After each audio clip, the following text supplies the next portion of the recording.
Accounts में book 3 में chapter number 1 था financial statement of a company. अब देखो इसमें असेट साइड हमने बैलेंस शीट देखी थी लास्ट क्लास में, जिसमें ये लाइबिलिटी साइड होती है ऊपर, equities and liabilities, share holders fund. इसी तरह से यहाँ पर होती है हमारी असेट साइड, जिसमें नॉन करंट असेट देखा था हमने, ये फर्दर असेट आती है, फिर करंट असेट आता है और फिर टोटल। कंपनी की बैलेंस शीट इस तरह से बनती है।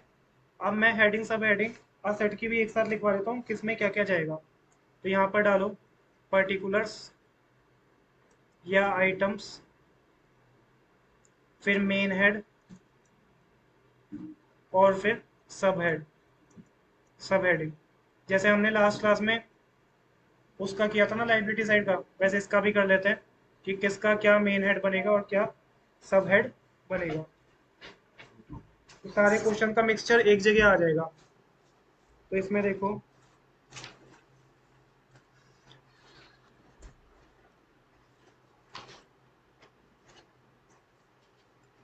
सबसे पहले इसमें लिखो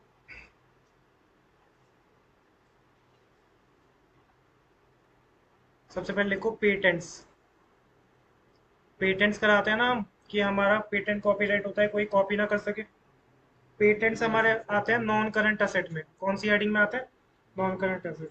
और सब हेडिंग होती है इसकी property plant and equipment, intangible asset. Property plant and equipment, intangible asset.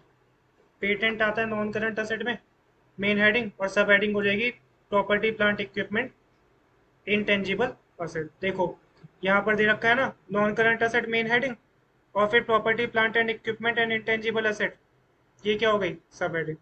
समझ आया? तो पेटेंट इस तरह से जाएगा नॉन करंट एसेट में, प्रॉपर्टी प्लांट एंड इक्विपमेंट। उसके बाद लिखो नेक्स्ट हमारा माइनिंग राइट्स। जैसे कोयले की खदान होती है, उसमें माइनिंग करने के जो राइट्स होते हैं, अधिकार हमारे, वो कहलाते हैं माइनिंग राइट्स।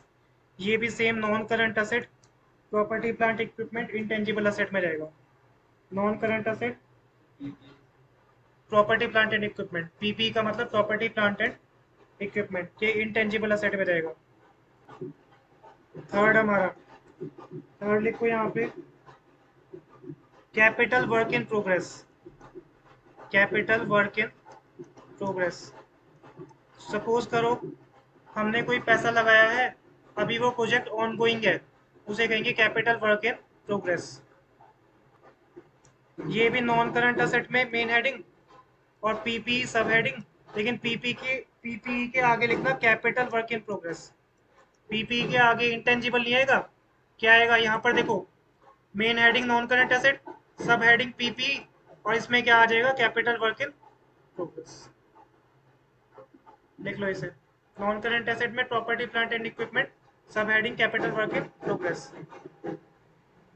तो ये देखो सबसे पहले पेटेंट किस में जाएगा? Non current asset main heading, sub heading क्या होगा? Property plant and equipment, intangible asset. Mining right non current asset main heading, और property plant and equipment, intangible assets sub heading. Capital work in progress याद करना पड़ेगा ये सारा। Capital work in progress non current asset main heading, property plant and equipment, capital work in progress sub heading. Computer software, software होता है ना, non current asset और sub heading हो जाएगी property plant and equipment, intangible. Trademark भी same, non current asset और sub heading property plant and equipment, intangible. Deferred tax asset की कोई सब हेडिंग नहीं होती है, ये बेसिकली नोट्स टू अकाउंट्स में जाता है सिर्फ, मतलब फुटर में लिख देते हैं इसे बस नीचे, ठीक है। इसकी मेन हेडिंग क्या होगी? Non current asset. Office equipment non current asset, और पीपीई में टेंजिबल एसेट। नेक्स्ट लिखो गुडविल या कॉपीराइट। गुडविल या कॉपीराइट, गुडविल या कॉपीराइट भी जाएगा हमारा नॉन करंट एसेट के अंदर, और नॉन करंट एसेट में ये हमारा जाएगा प्रॉपर्टी प्लांट एंड इक्विपमेंट में, इनटेंजिबल एसेट। किस में जाएगा? Intangible asset. उसके बाद नेक्स्ट देखो, नेक्स्ट है हमारा 10th पॉइंट, 9th पॉइंट है। 9th पॉइंट लिखो shares in listed company held as investment. अब बच्चे ना शेयर्स देखते ही एकदम शेयर होल्डर फंड पे चले जाते हैं। क्या लिखा है? शेयर्स इन लिस्टेड कंपनी, आगे क्या है? Held as investment. तो यहाँ पर देखो बैलेंस शीट में दे रखा है, यहाँ पर हमारा करंट इन्वेस्टमेंट है और यहाँ पे non current investment. Shares held करे हैं तो इसको क्या मानना, नॉन करंट इन्वेस्टमेंट मानना। अगर कुछ भी नहीं दे रखा है तो लॉन्ग टर्म मानना।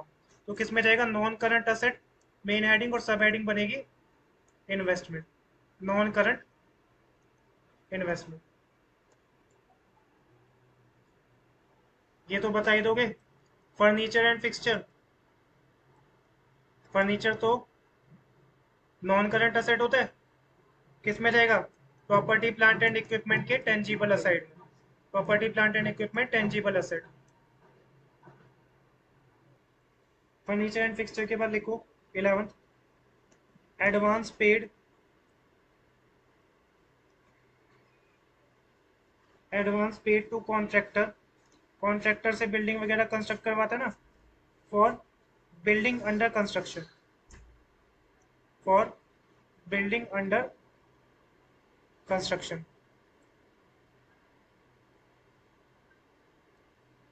एडवांस पे किया कॉन्ट्रैक्टर को for building under construction, building construction में अभी उसके लिए एडवांस पे किया, जैसे ठेके पर देता है ना बिल्डिंग बनाने के लिए, फर्स्ट फ्लोर सेकंड फ्लोर।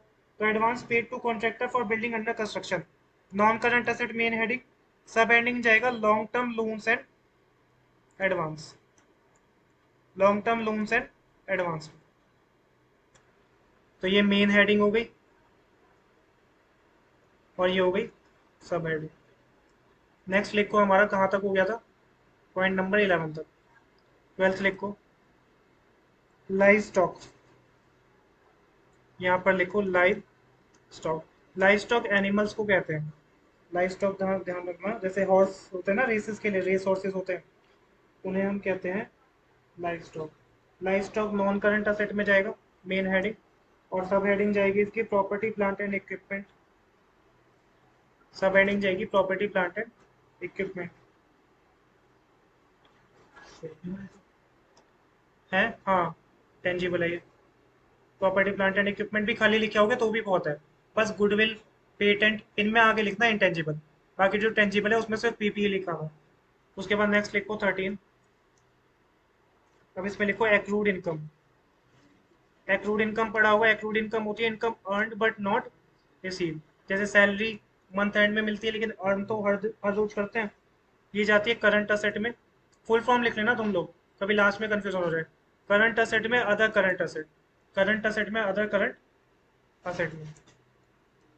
उसके बाद नेक्स्ट लिखो loans provided, loans provided repayable on demand, हमने सामने वाले को लोन दिया, ध्यान रखना, loans provided repayable on demand, loans provided repayable in demand. ध्यान रखना ये हमारा क्या है, लोन प्रोवाइड किया डिमांड पे रीपेबल है, तो ये हमारा किस में रहेगा, करंट असेट। ऊपर हेडिंग दे रखी है ना, ये रहे हमारे करंट असेट, ठीक है। और करंट असेट में हमारी फर्दर क्या दे रखा है, किस में जाना चाहिए, करंट असेट की मेन हेडिंग के बाद सब हेडिंग क्या होनी चाहिए, short term loans and advance, दे रखा है ना। तो सब हेडिंग क्या होगी, short term loans and advance, ठीक है। उसके बाद 15th लिखो लूज टूल्स, ये बहुत बार आता है पेपर में। लूज टूल्स होते हैं जैसे मशीनरी के छोटे छोटे पार्ट्स हैं, उसे लूज टूल्स कहते हैं। ये भी करंट असेट में जाता है, तुम लोग फुल फॉर्म लिखना। करंट असेट में जाता है इन्वेंट्रीज में, करंट असेट मेन हेडिंग और इन्वेंट्री होती है इसकी सब हेडिंग। उसके बाद बिल्स रिसीवेबल, बिल्स रिसीवेबल क्या होता है, डेटर मान लेना एक तरह से, ठीक है। बिल्स रिसीवेबल को डेटर मान लेना। बिल्स रिसीवेबल हमारा करंट असेट में जाएगा और सब हेडिंग बनेगी ट्रेड रिसीवेबल। देखो दे रखा होगा करंट असेट में सब हेडिंग क्या है, ये दे रखा है ना, ट्रेड रिसीवेबल, करंट असेट में ट्रेड रिसीवेबल्स। उसके बाद एक्रूड इनकम भी हो गई हमारी, नेक्स्ट लिखो 17,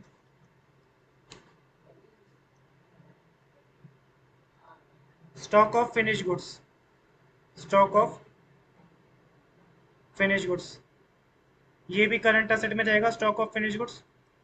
और करंट असेट के अंदर जाएगा ये हमारा इन्वेंट्रीज, स्टॉक है ना, स्टॉक किस में जाता है, इन्वेंट्रीज में। उसके बाद नेक्स्ट लिखो 18, रॉ मटेरियल। नेक्स्ट आ गया हमारा रॉ मटेरियल, रॉ मटेरियल जाएगा हमारा करंट असेट और सब हेडिंग होगी इन्वेंट्रीज, सेम करंट असेट और इन्वेंट्रीज।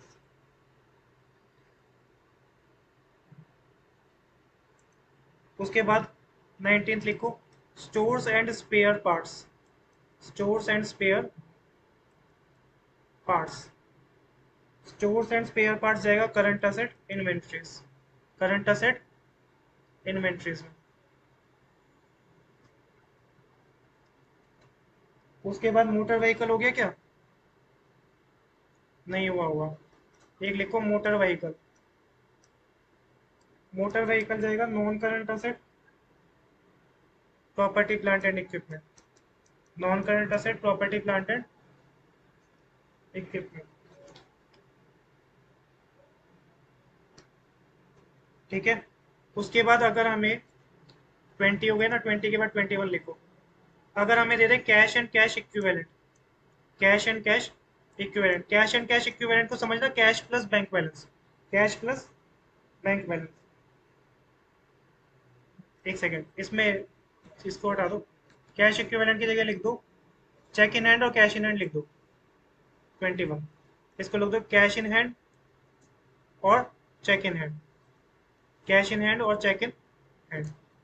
कैश इन हैंड और चेक इन हैंड अगर हमें दे रखा है तो उसको हम लेके जाएंगे करंट असेट में, किसमें, करंट असेट। और करंट असेट के सब हेडिंग बनेगी यहाँ पे cash and cash equivalent, cash and cash equivalent. देखो यहाँ पे होगा बैलेंस शीट में, बैलेंस शीट में कैश एंड कैश इक्विवेलेंट अलग से बनता है, कैश एंड कैश इक्विवेलेंट। ठीक है, तो ध्यान रखना ये जाएगा हमारा cash in and cash at bank, cash and cash equivalent. उसके बाद मार्केटेबल सिक्योरिटी 22 लिखो marketable securities, marketable security same current asset cash and cash equivalent. Next लिखो 23, interest due, interest due on calls in arrear, calls in arrear पढ़ा था ना share capital में, जिस call पे पैसा नहीं आया कॉल्स इन एरियर, उसके ऊपर अगर इंटरेस्ट ड्यू है तो करंट असेट मेन हेडिंग और अदर करंट असेट सब हेडिंग।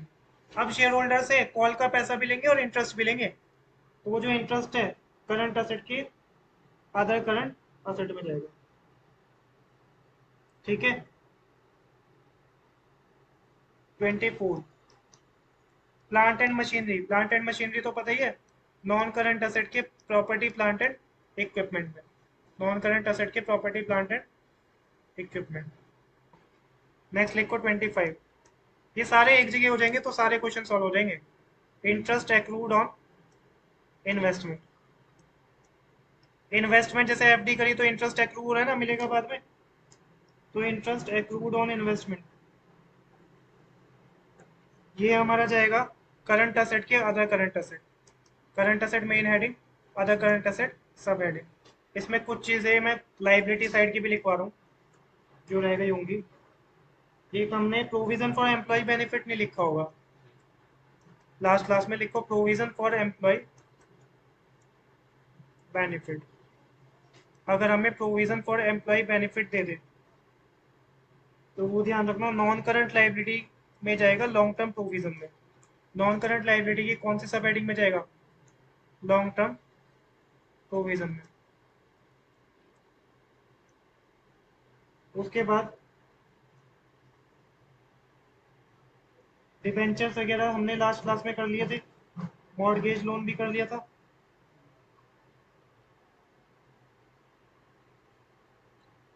एक हमारा था loan payable on demand to bank, loan repayable on demand to bank, ये किया था ना हमने। ये था लोन प्रोवाइडेड। लोन प्रोवाइडेड मतलब क्या है, लोन दिया तो करंट असेट था। अगर आ जाए लोन रिपेबल, प्रोवाइडेड की जगह क्या आ जाए, लोन रिपेबल, प्रोवाइडेड नहीं, लिख के काट देना, loan repayable on demand to bank, मतलब इस बार हम डिमांड पे कभी भी हमसे लोन का पैसा वापस मांग सकता है बैंक। तो वो जाएगा हमारा करंट लाइबिलिटी के अंदर short term borrowing, current liability के अंदर short term borrowing, S T B है शॉर्ट टर्म बोरिंग। ठीक है, 28। इसके बाद अगर हमें दे रखा है debenture repayable after year, repayable एक साल के बाद पे करने हैं, डिबेंचर रीपे करने हैं एक साल के बाद, डिबेंचर रीपे करने हैं एक साल के बाद, एक साल के बाद क्या हो जाता है, non current liability, non current liability में जाएगा long term boring, non current liability में किस में जाएगा, लॉन्ग टर्म बोरिंग। अगर अप टू 1 ईयर है तो करंट लाइबिलिटी, लेकिन एक साल से ज्यादा है या खाली डिबेंचर लिखा तो क्या मानेंगे, एक साल से ज्यादा नॉन करंट लाइबिलिटी के लॉन्ग टर्म बोरिंग। उसके बाद एक और लिख लो 29, employees earned leaves payable on retirement, employee employees earn leaves payable on retirement, leaves मिली है रिटायरमेंट के टाइम पे उसका पैसा दे देंगे, अगर एम्प्लॉय ने वो लीव्स अवेल नहीं करी, लीव्स अवेल नहीं करी तो उसका पैसा दे देंगे।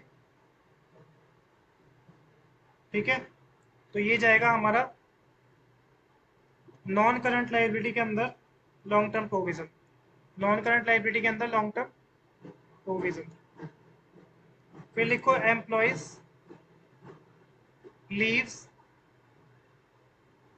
एनकैशेबल, अगर वर्ड आ जाए क्या, एनकैशेबल, तो वो जाएगा करंट लाइबिलिटी में short term provision, current liability में शॉर्ट टर्म प्रोविजन। चलो 31 लिखो, 31 है इनकम रिसीव्ड इन एडवांस, हो सकता है एक दो रिपीट हो जाए लास्ट क्लास की भी, इनकम रिसीव्ड इन एडवांस, ये करंट लाइबिलिटी मेन हेडिंग और other current liability sub heading. उसके बाद 32, अनपेड या अनक्लेम्ड डिविडेंड, अनपेड या अनक्लेम्ड डिविडेंड,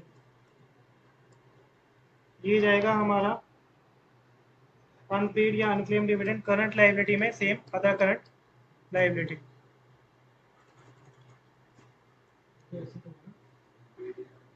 अनपेड डिविडेंड मतलब जो अभी हमने पे नहीं किया, अभी ड्यू है, आउटस्टैंडिंग है ना। हाँ, कैपिटल एडवांसेस हो गया था,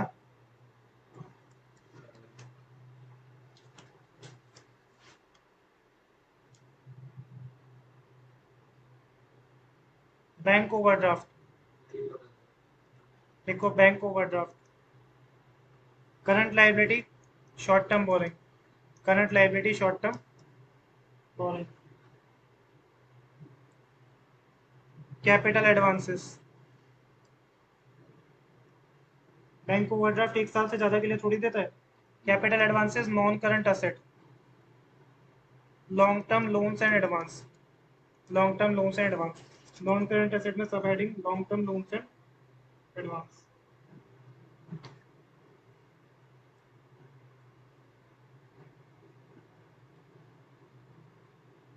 फिर लिखो प्रीपेड एक्सपेंस, एडवांस में कोई एक्सपेंस पे कर दिया करंट असेट में, और सब हेडिंग बनेगी अदर करंट असेट,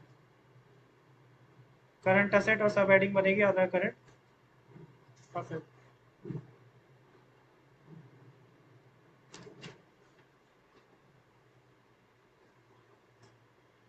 उसके बाद लिखो money received against share warrant, ये नहीं हुआ ना, money received against share warrant, money received against share warrant, ये शेयर होल्डर फंड में जाता है, इसकी कोई सब हेडिंग नहीं होती। Money received against share warrant, क्योंकि ये खुद ही क्या होता है, सब हेडिंग होता है। शेयर होल्डर फंड इसकी मेन हेडिंग होती है, सब हेडिंग कुछ भी नहीं होती है। ठीक है, उसके बाद कुछ नोट्स लिखो।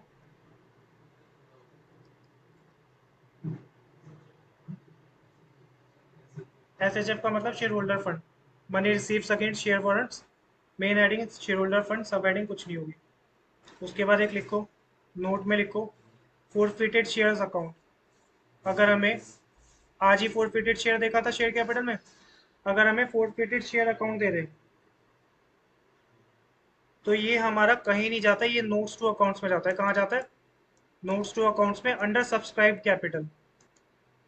बैलेंस शीट बनानी शेयर कैपिटल के टाइम पे दिखाऊंगा, तो वहां पर ये किस में जाता है? Forfeited share account notes to accounts में जाता है, और सब्सक्राइब कैपिटल की कॉलम में जाता है। ठीक है, और इसकी अगर मेन हेडिंग पूछ ले तो शेयर होल्डर फंड कह देना, और अगर सब हेडिंग कह दे तो सब्सक्राइब कैपिटल। चाहे तो ऐसे भी दिखा सकते हो, चाहे तो main heading share holder fund और सब्सक्राइब कैपिटल सब हेडिंग, दोनों ही बुक में दे रखे हैं। इसके बाद प्रोपोज्ड डिविडेंड। प्रोपोज डिविडेंड मतलब अभी हमने डिविडेंड पे नहीं किया, अभी डिविडेंड कितना देंगे वो भी हमने अनाउंस नहीं किया। ये कॉन्टिजेंट लाइबिलिटी होती है, फ्यूचर में दे भी सकते हैं डिविडेंड और नहीं भी। और ये कहाँ पे जाता है? ये भी contingent liability notes to accounts पे जाता है। कॉन्टिजेंट लाइबिलिटी होती है, और कहाँ पे जाता है? ये भी नोट्स टू अकाउंट्स में। ठीक है, third, arrears of,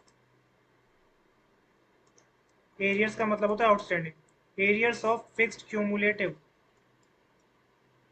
dividend, preference share का पढ़ा होगा ना, क्यूमुलेटिव प्रेफरेंस शेयर्स होते हैं जिनका डिविडेंड एक्यूमुलेट हो जाता है, एक साल नहीं मिला तो दूसरे साल इकट्ठा मिलेगा। Arrears of fixed cumulative dividend, ये भी हमारा कॉन्टिजेंट लाइबिलिटी में जाता है, नोट्स टू अकाउंट्स में। कॉन्टिजेंट लाइबिलिटी में जाता है, नोट्स टू अकाउंट्स में। समझ आया? अब यहाँ पर एक ये और लिख लेना, अगर हमें सिक्योरिटी प्रीमियम बता दिया, सिक्योरिटी प्रीमियम दे रखा है तो नॉन सिक्योरिटी प्रीमियम जाएगा share holder fund main heading, और सब हेडिंग जाएगा रिजर्व्स एंड सरप्लस। और अगर premium on redemption of debenture दे दिया, ये भी बता दिया था, premium on redemption of debenture non current liability में जाएगा, other long term liability. Non current liability में अदर लॉन्ग टर्म लाइबिलिटी, दोबारा लिख लो चाहे, अदर लॉन्ग टर्म लाइबिलिटी। इसके बाद एक ये लिखो कि अगर हमें दे रखा है claims against, claims against the company, claims against the company not acknowledged, not acknowledged as debt, claims against the company not acknowledged as debt, ये भी contingent liability है। और contingent liability कहाँ पे जाती है? notes to accounts में। claims against the company, अभी पता नहीं है कि debt के अगेंस्ट claim मिलेगा कि नहीं मिलेगा, तो ये भी क्या है? claims against the company not acknowledged as debt, contingent liability है, कहाँ पे जाएगा? notes to accounts में।